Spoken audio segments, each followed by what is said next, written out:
Good evening. तर आज आमचा संध्याकाळचा मेनू आहे मस्तपैकी शेंगोळ्या.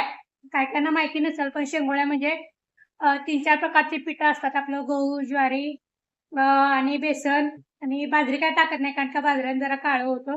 सो गहू, ज्वारी आणि बेसन हे तिन्ही एकत्र करून थोडंसं तिखट, मीठ, हळद आणि लसूण ठेचून, जिरे ठेचून असं टाकते मी.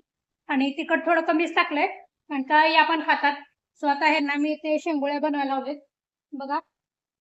हे असे बारीक बारीक बनवायला लावले. ते आता जान्हवीनं बनवलंय शेंगोळी छोटीवाली. आता दोघींना ते लावले मी कामाला कारण का सुट्टीच्या दिवसात. आणि त्यांनीच बनवलं तर त्यांना खायला पण छान वाटते, मजा पण वाटते. टीव्ही बघत बघत त्यांचं चाललंय. हे बघा, मोठं नाही, छोटं छोटं. हे बघ चल तू नीट कर. छोटं करायचं, एवढं मोठं नाही करायचं, शिजलं पाहिजे ते.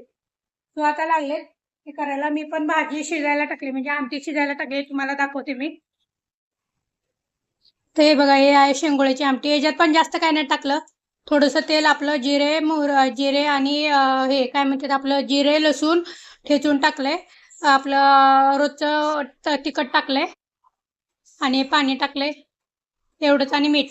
तसं टाकायचं असतं, जास्त मसाले वगैरे टाकायचे नसतात. आणि परत मग हे जेव्हा आपण टाकतो ना शेंगोळी, तर त्यावेळेस ते सगळं मिळून येतं. त्यामुळे जास्त मसाले वगैरे नसतात. कारण आमच्या घरी तर असंच बनवतात. माहेरी माझी आई बनवते. सो मला आज वाटलं की खावं. जान्हवी पण खूप दिवस झाले म्हणत होती मम्मा शेंगोळी बनवणार, शेंगोळी बनवणार. कारण का तिला पण खूप आवडतात. तो आता बनवले.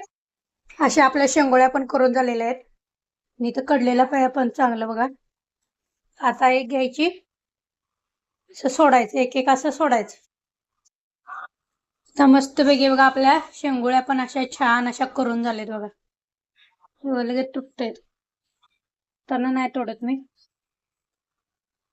हे बघा मस्त अशा शिजलेत. आणि थोडं पाणी केलंय कारण का मला पाणी पण आवडतं असं प्यायला. आता देते पोरींना जेवायला कारण का खूप भूक लागली त्यांना. जान्हवीला देणार कारण का तनु काय खात नाही. मस्त अशा शिजलेत बघा छान अशा. आता दिदी खाणार शेंगोळ्या, तनु खाणार भात आणि आमटी.